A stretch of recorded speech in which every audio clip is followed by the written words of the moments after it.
We are going to take a slight little break here. We're going to make sure we can provide you the best possible streaming experience. So we're going to restart the stream here, work out any kinks we may have, and we'll be right back for some more of Awesome Games Done Quick 2018.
All right, welcome back to Awesome Games Done Quick 2018.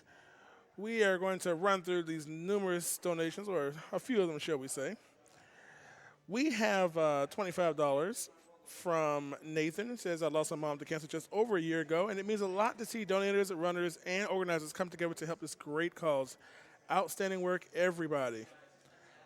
$50 anonymous donation, first time donating to AGDQ. Good luck to all the runners.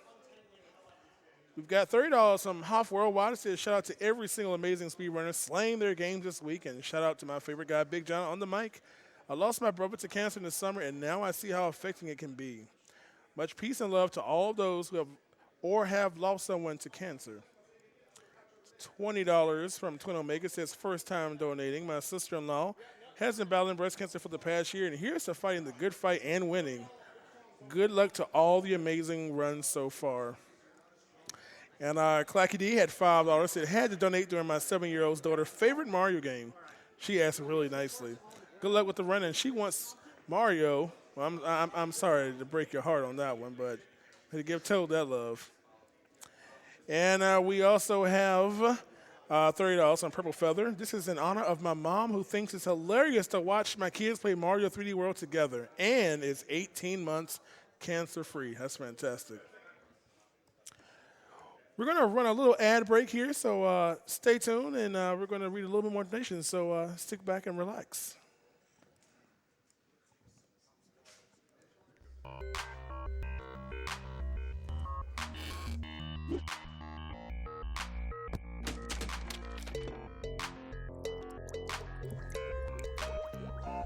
No, because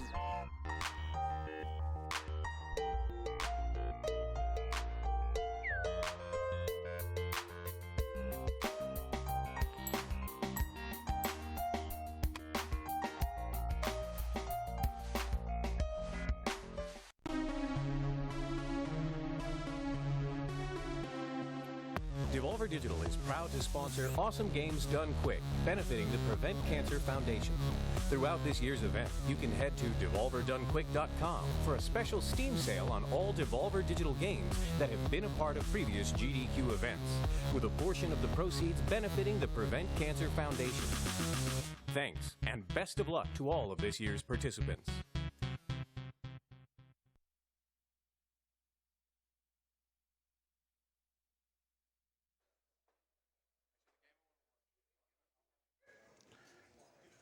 all right, we are back at that little ad there. We are going to read a few more.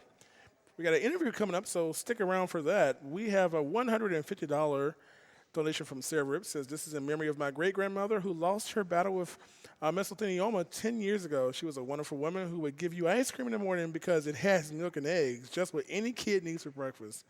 My husband and I were dating when she passed and decided to hold our wedding on the anniversary of her death because Grandma always thought there was nothing like time with your family and friends to lift your spirits. Good luck to those currently fighting, and don't forget to find time to laugh wherever you can. I agree with that one.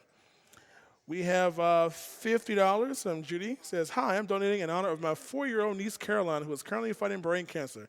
Go Team Caroline. We are strong enough to beat cancer. $50 comes from Bob Sagatsor. Says, every year is the year of Luigi. Could not agree more. So what we're going to do now is give you a little interview. Coming up later on this evening, we have our horror block. Of course, hide your kids. We've got Blecky. It's going to be interviewing Carcinogen, Bakba Soup, and Wuss Cake, who are going to be giving you some RE3 and RE7 a little bit later this evening. So we're going to throw it over to Blecky for that interview. So enjoy this. Hey you guys, thank you so much to PD Boo for that awesome Super Mario 3D World run. Just as Big John said, I'm here with a few of our upcoming runners from the Resident Evil games. We have got Carcinogen, Bakba Soup, and Wuss Cake. Carcinogen will be running Resident Evil 7, Biohazard, and Bakba Soup and Wuss Cake will be running Resident Evil 3. So I'm curious, how long exactly have each of you been running Resident Evil games? Because I know, Carcy, I've been seeing you running at AGDQs since just about when I started watching AGDQs. Yeah, I've been speedrunning in general for about 10 years now. Mm-hmm. Okay, and that would have brought us back to like 2008. So that was before AGDQs were even a thing then. Yes. Okay, awesome. How about you guys? Yeah, I've been running Resident Evil games for about 3 years now. I'm trying to learn more and more as the years go on, but just about 3 years I've been running Resident Evil and many other games, different franchises and whatnot. And for me, it's been about roughly just under 2 years for me speedrunning Resident Evil 3. I like watching people run it. And then at first I had no intention of running it, but then, the community quieted down. And it's like, I'll give it a shot myself. And then next thing you know, I got the top time. And I'm like, well, that worked out pretty well. So I stuck with it. Got it. And despite the popularity, and despite how many times it's appeared at GDQs, word has it that I think this is the first Resident Evil series race. Is that right? I believe so, yeah. Cool. And so I'm curious, Wuss Cake, this being your first appearance at a GDQ, how are your nerves doing coming into this race? I can't say that they're great, but I can deal with it. Yeah. It's just an obstacle you got to overcome. Bakba Soup, how about you? Yeah, I'm pretty ready. I've done this so many times now. I'm ready. Yeah. So you guys are a staple of the horror block. We also have games from Silent Hill, other terrifying games such as Blood, Toy Story, of course, the classic horror game. That one's the scariest of all. Just kidding. I guess that's right in between horror block and the NES block. So we can kind of fit that into both. But yeah, so I'm curious what exactly the draw of horror games is for you. Like, did you just start? What exactly is it that just kind of draws you and says, "I want to speedrun horror games"? Well, for me, it's less about the fact that they're horror games and more so that they're kind of a derivative of action games, as it were. Like I won't just like play or speedrun like any game because it's like, oh, it's scary. Yeah.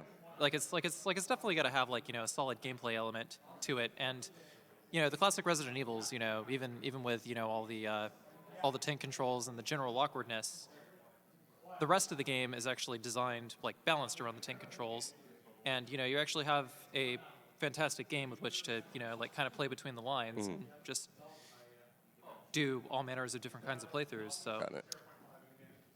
Did you have anything to add, Buck? Well, I started running Resident Evil and Silent Hill and many other classic games because I used to watch my oldest brother play all these games, and I'd just sit in my room like 5, 6 years old, and I'd watch him play Resident Evil and Resident Evil 2 and Silent Hill, many other different games, and I could never play myself. Then finally, when I was able to play them, I just absolutely love them, and they're very nostalgic to me, so that's why I chose to run Resident Evil, Silent Hill, many other classic games, like I said, and they're just close to my heart, and I'm just passionate about all the games, the music in the games, and the characters. Got it. As for me, I think the biggest draw for me for Resident Evil 3, I was, pretty young at the time. And then it was just like, up until then, all the games I've played, all the enemies are just pretty stationary, And then you got the Nemesis who breaks through the window in an RPD station. You're like, oh my God, he keeps coming back. Why is he in this room? Get away from me. Turn around, shoot him with a handgun. Bad mistake. Get punched in the face. Yeah, it's just such a crazy game. It's very addictive as well. And then I'm like, yeah, that was a first for me. And that cemented it. So for me, that would definitely be the nostalgia. Got it. Because I'm trying to put my finger on it exactly, because as Carsey said, it's not so much, it doesn't sound like it's so much about it being a horror game, I guess. Like, it's not, oh, I want to speed on horror games, but maybe just kind of there's an aspect of horror games that kind of contributes towards the action that draws you to them. Would that be kind of a good way of saying it? Or? Resident Evil is very unique. In terms of Resident Evil as a video game and a franchise, it's very, very unique. It has a very unique play style, and it is the most popular franchise with that play style. And it's just, it has a huge fan base, and the community just loves the game, very passionate about it, like I am as well. It's just a great game to run. It's very fulfilling. Cool. I have to ask, obviously, I mean, at one point, well, were you scared by these games? We'll start with you, Woodstake. Originally, well, I were you mean, scared by them? Originally, absolutely, Yeah. yes. Resident Evil games, I believe I played the first one right before Resident Evil 3, and yes, I did. I was terrified. Yeah. For me, yeah, when I was about 8 years old, the first time I played Resident Evil, I mean, I got into it for the same reason that everyone else is. Like, I too had a stepbrother who, who like brought the game back from a flea market, and we'd sit down trying to figure out the controls. Is it triangle to raise your aim? Like, why? Like I don't know. Is it what's this dude doing? Like eating the corpse here, trying to find ammo, things like that. And it's wasn't it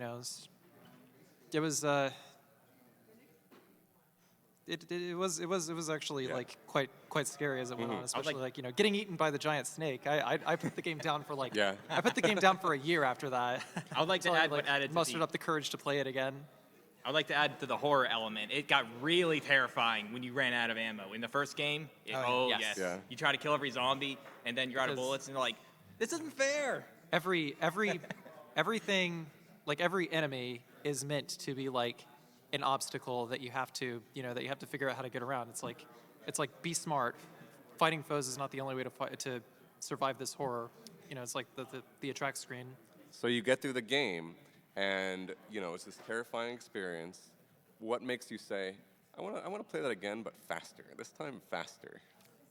For me, it was just I just kept beating the game until I unlocked the rocket launcher, and I thought, well, there's not really much else to do, and it was like the only game that I had, like getting off of school. Yeah.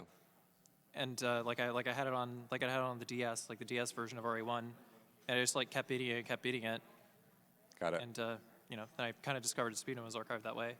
Whenever I went on the internet to see if anyone else was doing what I was doing. Got it. Bach, how about you? Well, for Resident Evil 3, I used to watch my brother play it all the time, and he would actually do like challenge runs. He'd do it no healing. He would do as fast as he could, and I just watched. I was still a kid at the time, so I'd watch him do it. Anyways, growing up, like in terms of Resident Evil 3, it has so many different speed mechanics. There's so many different things you can do. Like Resident Evil 1, there's just a couple of mechanics. In 2, they added a few more. But in 3, it has just so many different things you can do to go faster and faster and faster. So there's a lot of things to work with in Resident Evil 3 in particular. Got it. As for me, like, what got me into speedrunning, or why I got into it, it's about 3 years ago, I think. I was browsing YouTube, and I somehow tripped on the previous Silent Hill 4 world record, and I saw him doing some stuff. I'm like, oh, he's doing this, this, and that. And so that was my initial game. But I transitioned into Resident Evil 3, a couple months after that. So I was like, what other games can you speedrun? I'm like, oh, this. I'm like, oh, crap, you can do this, you can do that. Look at this glitch. What's wrong with this game? And then I was just like, I gotta try that for myself. So yeah. I'm like, I wanna keep up with these guys. Oh, yeah. Nice. One thing, just totally off the subject of horror games, a lot of folks watching these marathons just think, oh, is that all that's going on at AGDQ? But I want to know what you guys have been doing kind of outside of the stream room. What's your favorite thing that you've filled your time with since you've gotten to AGDQ? Whiskcakes, let's start with you and then come this way. I've actually been spending a lot of time browsing the practice rooms and seeing what other people have been playing, and I've never seen so many Zelda and Mario and Mega Man games being played at once in my life. Oh, yeah. Oh, those people love Link to the Past, Ocarina. Oh my God, That's like, popular. So yeah, I was the only man. I did some practice runs in there, and I was the only man playing like any horror game in there, and I felt like the special child. All right, I was like, but it's been interesting to see the techniques that are being done. People still developing strategies. You know, met some interesting people for sure. Yeah. So. I personally, I've just been walking around talking to a lot of people. I've been watching Twitch for 4 or 5 years now, so I get to see people like Caleb Hart and Big John, just huge influences in the not only Twitch but speedrunning community in general. And I've just been going to the practice room. Dragon Ball Z Fighter Z is in the arcade room, which is amazing. I've been playing that a lot, and many other awesome classic arcade games in the arcade room.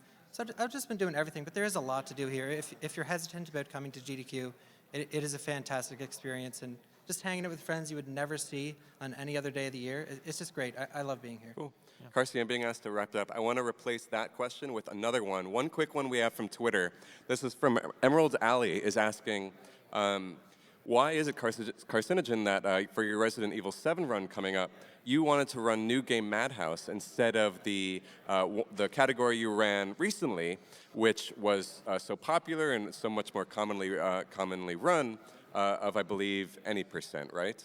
Well, the most popular speedrun category in Resident Evil 7 is just New Game Plus. Okay.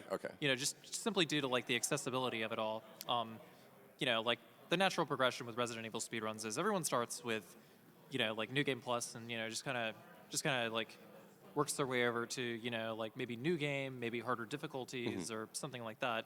But it all comes down to just like what can you do with all the fancy schmancy new stuff you unlocked. But I chose New Game Madhouse because it's actually like a more inclusive of like all the mechanics in the game for the most part. Also because of the challenge. Not very many people run it because I mean it's actually quite a brutal difficulty. Like many of the people who play it, like they oftentimes you're gonna die in like 2 or 3 hits, or something like that. But on top of that, supplies are like even scarcer. So it's like the classic Resident Evil in that regard. Awesome. Thank you guys so much for your time. If you are a fan of the Resident Evil series, please stay tuned a few runs from now for when the horror block begins. Thank you guys, and we've got your next run coming up real shortly.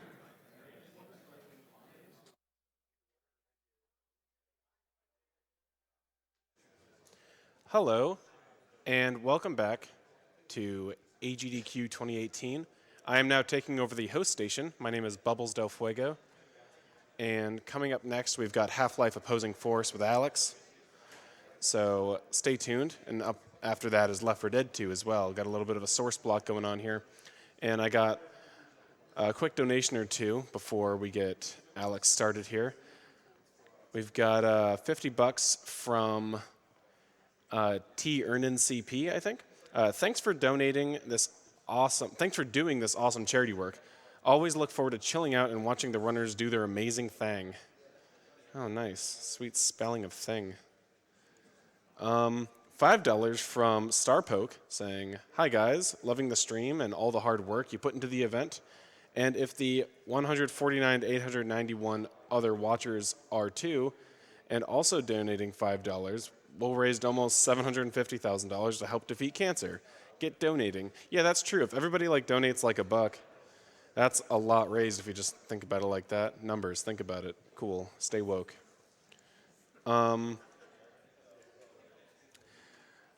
Okay. They ready? Okay, cool. So we're gonna head it on over to Alex now. So we're gonna switch the whole transition scene and he's gonna play video game fast. Okay, see ya. Hey, hello. Yeah.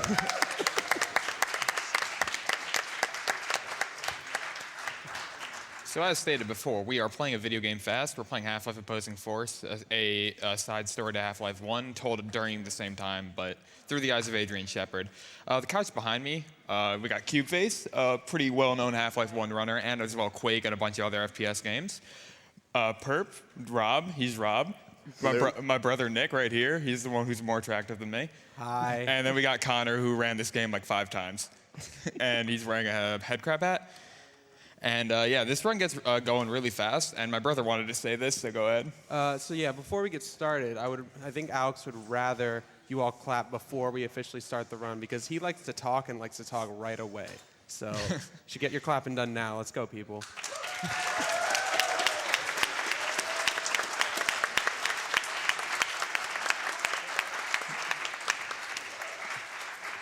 All right, thank you. So as I said, this is going to get going real fast here. So I guess we're all ready to go. So we'll get going in 3, 2, 1, go.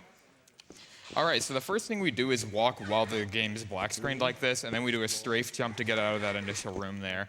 As you notice, the movement that we're doing in the game is bunny hopping. Bunny hopping is essentially we strafe, Oh, never mind. Essentially, we strafe in the air, and we jump as soon as we hit the ground, which allows us to maintain our momentum. Thanks, Otis. Allowing us to continue having a lot of speed. Come on, Otis. Otis is sometimes a jerk here. Very rare for him to do that, but sometimes you'll talk to him and he doesn't want to walk about a step and a half. Don't you call Otis a jerk. Otis is a huge jerk. Otis is very lovable, though. It's hard to get angry at him. He's not like Barney, where you just want to hit him a bunch. He's a very good guy. He has a lot of funny lines. He'll say he might say one later. We'll see. We're gonna see him again later. He's a good character, recurring character. So the first thing we do, we jump over these lasers and jump onto the stairs, skipping a little puzzle where you have to hit a mirror with the wrench that we just get. And now I'm going to be attempting a really, really hard trick that I'm probably not going to get. So the first thing we do is we have to set our FPS to 23.89024. I already messed it up, but whatever. So I'm not going to go for it again because it's just too hard. But you have to do a 24 FPS frame perfect trick there to do a thing called a jump bug, which allows you to fall at any distance to cancel all your momentum. But not only that, but you have to do a perfectly timed crouch and a perfect angled strafe through the door in order to avoid a death trigger. It's a really hard skip, but it saves like 30 seconds if you can nail it. Unfortunately, I have not gotten it in a run yet. If I do, it's going to be like a free 30-second PB. But anyway, as you saw there, ladders can cancel your momentum. So we're just going to be making our way through the first chapter here. Now, something you might also see throughout the run is that if we save and load the game, we can cancel the animations of Vortigons or pretty much anything, allowing us to very easily be able to get through the game. And now we're going to have very loud beeping. So yeah, we're going to be just standing here, lots of loud beeping. I'm going to have Bubbles read some donation comments, but hopefully you can hear them. Yeah, sure thing. Good run so far. We got $50 from Gabe Newell 177, so it's probably not the real one. Who needs Half-Life 3 when we can have an excellent Half-Life Opposing Force run? Keep up the good work, and let's wreck cancer. Donation goes to Runner's Choice. And we got $20 from Nick Howe saying, shoutouts to the cuties on the couch, and to the quality to the quality Speedboy Gaming from Alex Howe. Thanks, Nick. No problem. Time for another? One more, yeah. Yeah. Okay, this one's pretty big. I think it's worth clapping. 300 bucks from Paper Crane. Yeah. This donation is in honor of our dog Fritz, who passed away yesterday. Oh, he was good but difficult, so we're putting this donation towards Tintin in Tibet hard difficulty. Now he can gallop through the fields as much as he wants. Oh. Oh, okay. Well, we're just gonna keep bunny hopping our way through the game here, doing a little surf off the water here, and we're gonna get some even more beeping coming up, which is still just as loud. Hopefully, it's not as loud on the other end, but anyway, we're gonna quickly bunny hop our way over to the room here, and then we're going to shoot some boxes, which will cause a sequence to happen where a robot moves a box for us. But we're going to quickly grab some grenades and ammo that we can use for later. And you can read off some more donations, because there's going to be even more waiting. Okay, cool. We got 25 bucks from Pandora's Fox saying, oh, I noticed your donation. What's this? Hi, Alex. You're always really fun to watch and talk to. My favorite part about any Half-Life run is always the informative commentary, especially yours. Good luck to all the runners. This donation goes towards the soft voice choice. Thanks, Pandora. Appreciate it. We got $5 from Partark saying, happy to donate for the opposing force run. My grandmother introduced me to video games with the SNES and died to cancer a few years back, so let's beat cancer for her. Good luck to all the runners, and thank you to everyone who brings us this event. I don't know why you think that beeping's so annoying. It's a pretty good beat. Yeah, when you have to hear it when grinding out the first chapter of this run, it can get a little aggravating, but I don't know what you mean. we'll see. Anyway, we're going to jump into this tram here, which will be the end of the first chapter. Now we're going to be getting into the second chapter. We are pulling out to another waiting chapter, but after this one, it gets a lot more intense. So we lower our FPS to 4 there, which allows us to jump out of this tram. And now we just kind of stand outside on this window here. This saves a little bit of time because once the tram gets to the very top, we can jump on top of it, allowing us to get onto the main platform where we continue the run a little bit faster. But you can read another donation or two, and then we'll get going with the game. Biotechnology or other high-tech disciplines. Or maybe not. Bubbles. Bubbles, where are you? Hello? I'm right here. Sorry. I was just so enthralled. You're so fast. Thought we lost you for a second. Thanks, Bubbles. $33 from Anonymous saying, hello from Belgium. Always amazing to see Half-Life speedruns, especially from Alex, as he is so cute. Good luck for the runs, and thanks for this great event, AGDQ. $40 from Saturn New Hockey saying, 3 people on the couch. Half-Life 3 confirmed. Okay, come on. Good luck to all the runners today and the rest of the week. Thank you for your donations. $50 from Dash Ben saying, it's Valve time. Let's see some amazing runs of some awesome games. Love from France. And we got $40 from Fishmech saying, Half-Life owns. Great hair, Alex. Thanks, bud. Nick's hair is looking pretty good right now as well, I gotta say. But anyway, we're going to be actually getting into the game here. There's a lot of waiting these past few minutes, but now we're going to be doing a lot more stuff. First thing we're going to do is Otis causes some problems before. I'm a little angry at him. Yeah, he was kind of a jerk. Otis did nothing wrong. He did a lot wrong. Can't really deal with that. So we're just going to wall run our way up these stairs, or wall boost, where if you kind of strafe into the wall, you can build up a lot of speed and then cause a trigger to cause that scientist and security guard to start talking. That'll allow them to kind of, get on the right. And hey, Otis. Thanks. Otis. Yeah, he gives us a gun. Very great guy, honestly. Gives us a nice gun. He sadly didn't say any funny lines there, so that's a little upsetting, but you can't have it all the time. You just murdered him too fast. And 2 times. But yeah, he has the Magnum, and you're normally not supposed to get the Magnum this early. It's like crazy strong. Pretty much one-shot everything in the early portions of this game. By the way, the night vision goggles are like blindingly bright. I'm going to try not to use them that much, but I habitually use them every so often, so I'm sorry in advance. But anyway, we're going to be jumping over a trigger that's right here, which will allow us to skip a little thing here. We'll skip a trigger that allows this guy to run to the other side so we can kill him and cause him to dance a little bit. He's going to do a little jive right here. And we're going to get his gun. Now, the LMG is crazy broken in this game. You're not supposed to get it anywhere near this early because that guy's supposed to be way out there and dead. But we can get it from him because we skipped that trigger before. And we're going to be doing something called LMG boosting, which is similar to Gauss boosting in Half-Life 1, where we can use it for recoil momentum. Whenever you want to come out there, there you are. We can use it for recoil momentum, which allows us to get through some like vents and stuff very quickly. I'll be showing it off a lot. I like using the gun. It's very fun, as you can see. Lots of fun jumping around to get around places like so. There's limited ammo of it in the game, however. You can't really just use it all the time. However, there is just enough that you can safely use it in places where it can save you a good amount of time. Like right here, this entire map is based on one cycle that's coming up later on that I'm going to try to make, although I might have missed it here. I did. If you make it fast enough, you can skip that fire jet, saving you a good amount of time. Probably close to 3 to 4 seconds. It's pretty nice. Right here, we're just going to be throwing a box over there. Shepard's a pretty strong dude. He can just chuck that thing way across. And it will blow up a hole in the ground, allowing us to continue onward. Now, pretty soon, we're going to be introducing a new thing called explosive boosting, excuse me. Explosive boosting in Half-Life 1 looks a little bit differently than a lot of other games in that it depends on your armor as well how far you go. If you have too much armor, you're going to go significantly less distance.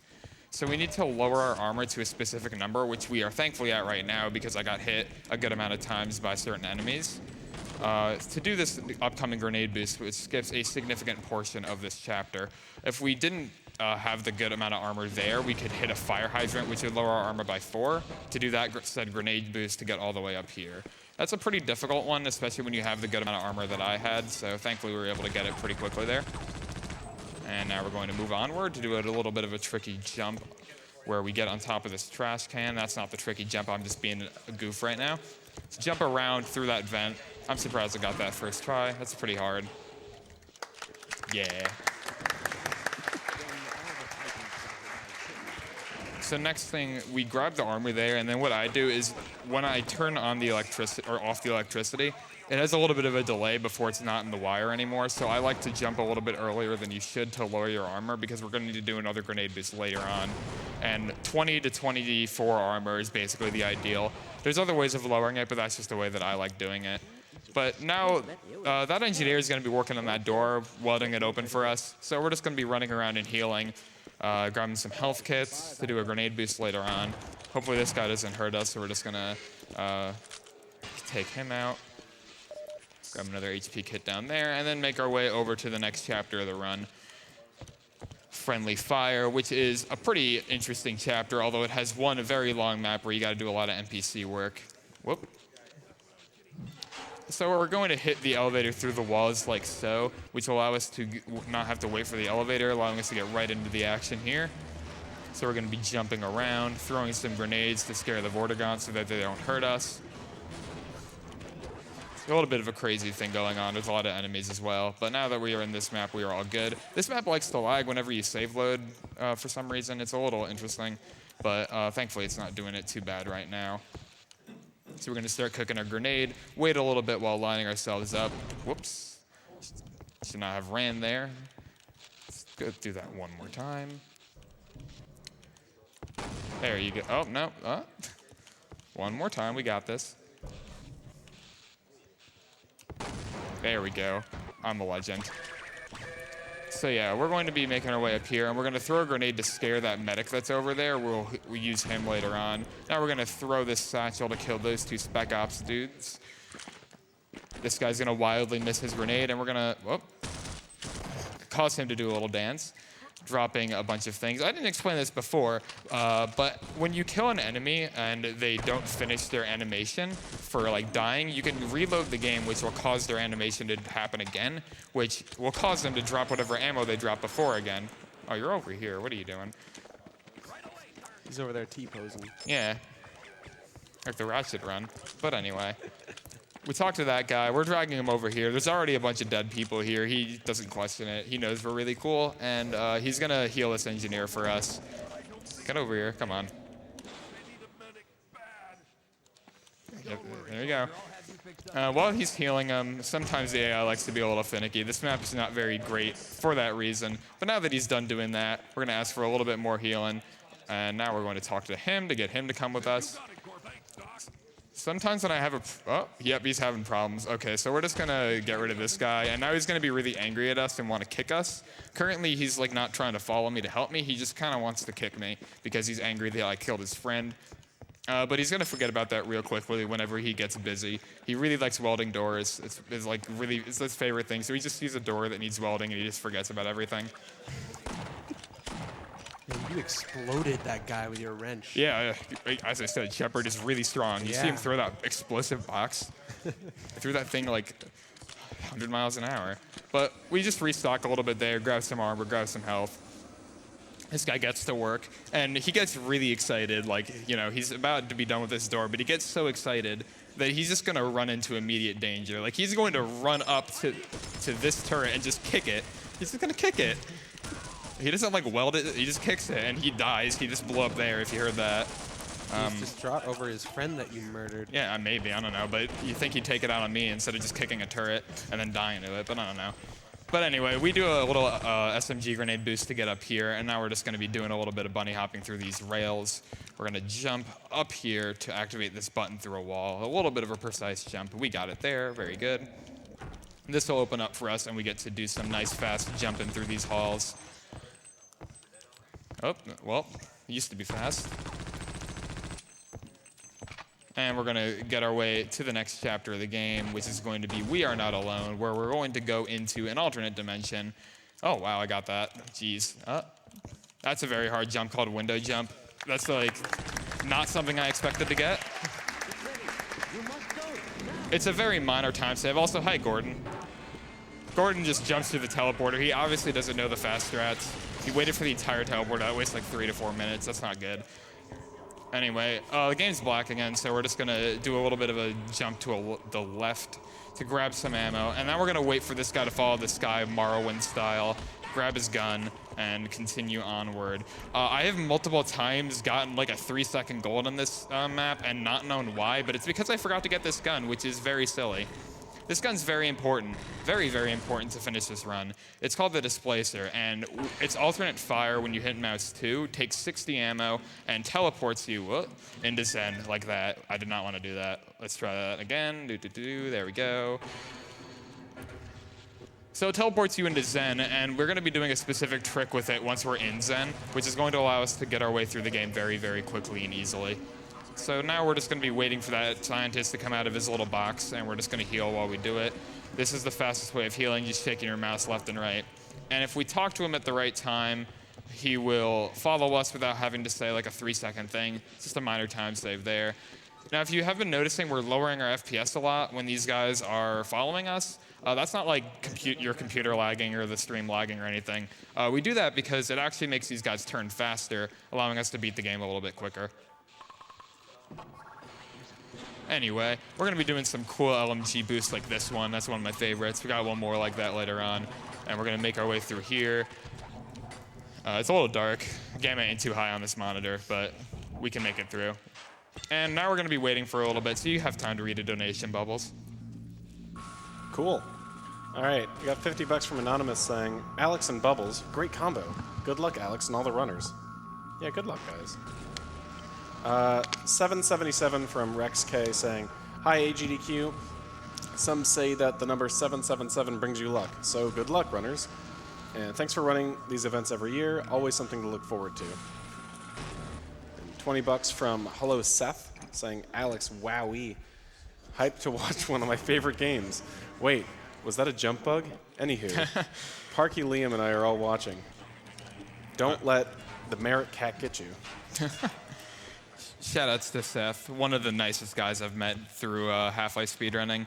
He's a pretty good Half-Life runner. He's got a 3401 PB, I believe, so very respectable runner. One of the nicest people I think I've ever met through Half-Life. And Parkles, and I believe he said Liam as well, both very nice people. Very grateful for the whole Half-Life community. They're all great people, and Source Runs in general, just a very great community. But I'll do my shoutouts for that a little bit later. got quite a few of those to do. But we're going to be doing our first little displacer boost here. Once this map changes, we're going to be immediately alt-firing the weapon in order to bring us into the Zen world. And then we're going to immediately be save loading as soon as we get in there. And what this does is it confuses the game and doesn't make it know where we entered from. So it will just kind of put us out into a default position, which most of the time happens to be where we want to be anyway. So we use that for quite a few maps in order to boost us through the maps and get to the end of the map a lot faster. So now we are at the end of Crush Depth, which is a pretty big cutscene chapter, but now we're in Vicarious Reality, which has one of the harder tricks in the run, other than the jump bug at the beginning, which I sadly did not get. In fact, I failed it miserably, but anyway. We're going to be doing a pretty hard trick here where we have to get a slope bug or an edge bug, which are both two not super easy things to get. But we have to do it off of an LMG boost. It's a little tricky, probably the hardest thing in the run. And if anyone watched my Harvey Relief Done Quick run, I messed it up for a solid few minutes. So that's not going to happen again because I'm a better player than then. So anyway, we're going to make our way over there. And now we have to do a nice little strafe boost. Hopefully our gun will fire. There we go. And we got this. There we go.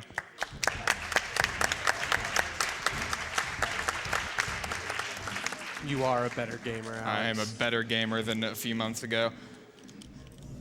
Anyway, so that's basically the end of VR, Vicarious Reality. Pretty short chapter. But now we're in Pitworm's Nest, which is another very short chapter because we're supposed to fight a boss, but we don't do that because bosses in Half-Life games, 1, aren't very good, and 2, are not very fast.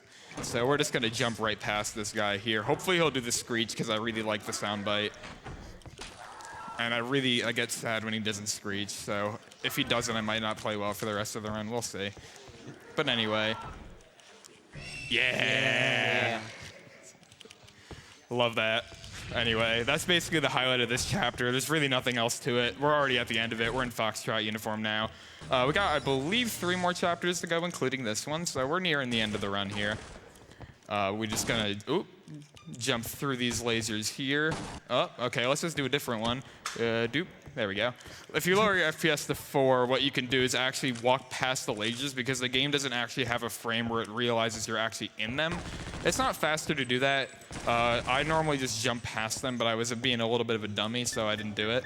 But anyway, now we're in Zen again. We're doing another displacer boost to get up here, and I'm sorry to hurt everybody, but I have to turn on the night vision goggles, which are just disgustingly bright. I'm really sorry. I really I don't know if I've ever played a game with night vision goggles that weren't annoying or useless. Like, I don't know if you guys remember the ones in Call of Duty 4, but you never use them. You use them like in the first mission, and that's it. But anyway, we're done with that. We don't have to use them except for one more, like, 3-second time, so thankfully we're done with them, almost. But okay, I gotta remember to get this sniper rifle because I've forgotten it and lost runs to it multiple times because you needed to kill the final boss. There we go, we got it. That's a pretty hard trick there. Yeah. Thank you. You're really keeping me going, audience. I couldn't do it without you. But anyway. So this is actually the first map of surface tension in Half-Life 1. You can kind of tell by the cliff layout, but you know, we don't have to go through the pain that is that chapter. That chapter's really hard. We just throw some grenades to scare these guys. This guy's gonna blow up, and then we're gonna go in some pipes where I have to turn on the night vision goggles for a quick second. So be prepared to close your eyes if you don't like the night vision goggles. So here we are. Really bright. It's really obnoxious. I really don't like them. But now we are done with them for forever. So thank God.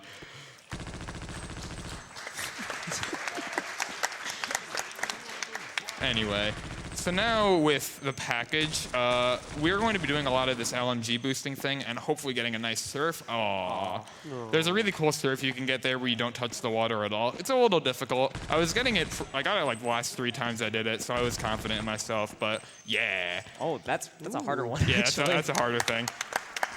I was happy about that. Essentially, a piece of that cliff there, you can just kind of like surf off of if you hit it the right way. So I hit it with enough speed in order to be able to get up there. So now, hopefully I take a lot of damage because I kind of need to. Well, helicopter didn't want to damage us the only time. That's great. But anyway, we have a little bit more armor than we would like now, so I'm going to try to take some damage upcoming here.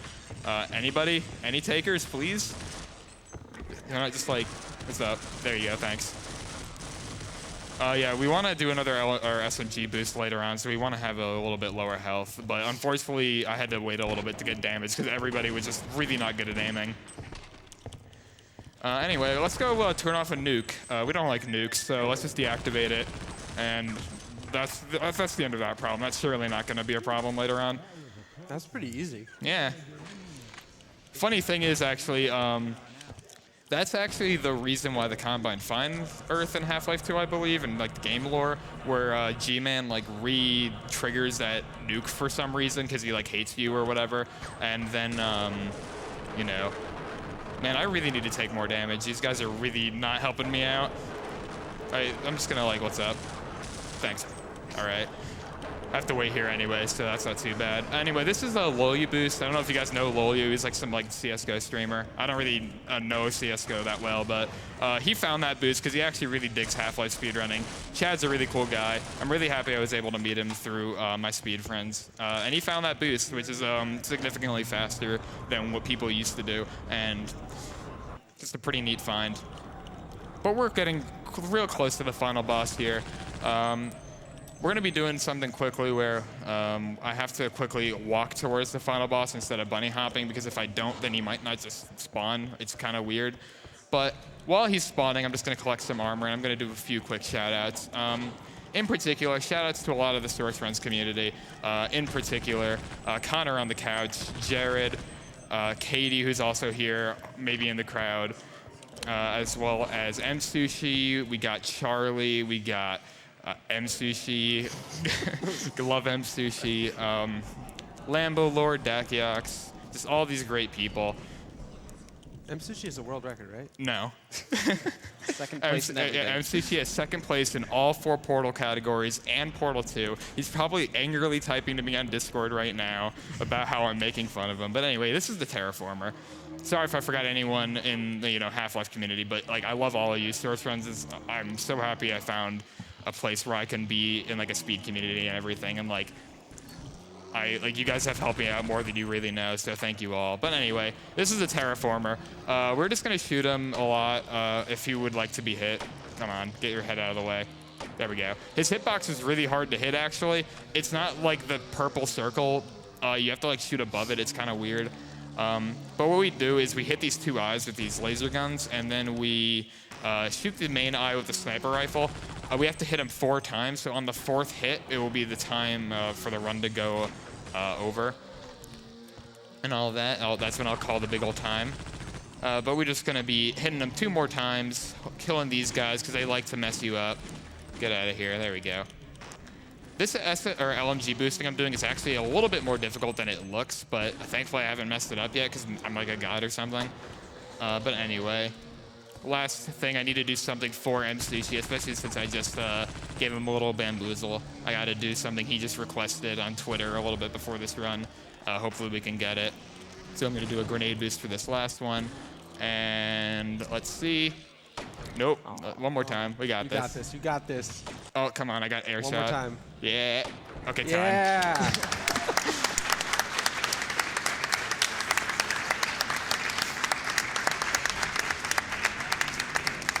All right, let's see what our in-game time was. We go by in-game time in the Source community for pretty much everything we do. In Old Engine, we sometimes go by real time because the in-game time is bad for like having fun. But anyway, 25 is a great time. I'm happy with anything below a 26, so can't complain about that run. What was the real time?